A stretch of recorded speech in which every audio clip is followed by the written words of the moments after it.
Primer contacte amb l'aula virtual. Veurem les pàgines inicial i de validació, l'aspecte que tenen i alguns altres elements que en formen part.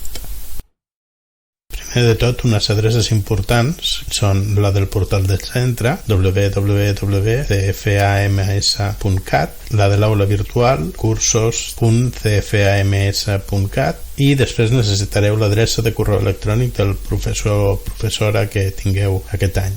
La apunteu en un lloc que tingueu a mà, però de tota manera estaran en el curs i en l'aula virtual, les tindreu disponibles. Aquest és el portal, la pàgina principal del CFA Manuel Sacristán.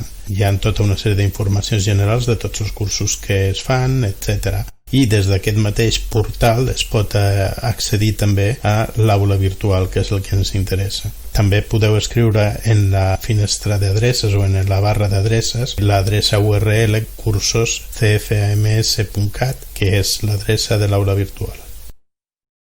Això és el que us trobareu quan entreu directament a cursos.cfams.cat. La primera cosa que veieu és una llista de categories de cursos amb un numeret que indica els cursos de cada categoria. És l'aspecte aproximat, pot haver-hi variacions d'un curs a l'altre. Aquí a l'esquerra hi ha les categories. Si fem clic en una categoria veurem els cursos que té aquesta categoria. Aquí també hi ha més coses. Tenim una barra aquí dalt on hi ha uns menús. Aquests menús serveixen per accedir directament a alguns cursos de les categories que corresponen, a recursos educatius o a pàgines concretes dins de l'aula o fins i tot fora de l'aula. També a la part de la dreta tenim l'espai per fer l'inici de sessió, però també hi ha un espai per crear-se el seu propi compte d'usuari nou, que és el de l'autoregistre.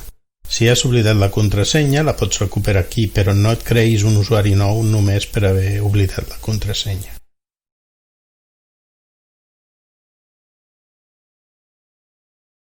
Per tot plegat teniu un petit espai d'ajuda on podeu trobar ajuda per entrar a l'aula, per recuperar la contrasenya o les credencials en general i ajuda per registrar-se com a usuari un mateix. Si cometeu un error fent l'inici de sessió o si per iniciar sessió feu clic aquí dalt a iniciar la sessió, doncs llavors us portarà a una altra pàgina. Un parèntesi, esteu veient que me falten aquí dalt tots els menús del navegador. Això és perquè amb la tecla F11 puc veure només el contingut de la web i ampliar-ho a tota pantalla. Us pot ser útil en alguns casos, ja que hi som. Llavors, el que dèiem, si ja tens les credencials, tornes a provar d'iniciar sessió per la via normal. Si no les tens i el professorat t'ha dit que en facis una, és aquest botó crear un compte d'usuari nou. I si les has oblidades, no creïs un nou. Ves aquí i pots recuperar el nom d'usuari i contrasenya. Si només vols tafanejar el que hi ha per l'aula, però no vols fer un curs o no estàs matriculat per fer o matriculada per fer un curs, doncs pots iniciar la sessió com a visitant i fer una ullada als cursos que estiguin en obert. Amb això ja saps allò més bàsic necessari per continuar explorant pel teu compte l'aula virtual del CFA Manuel Sacristán.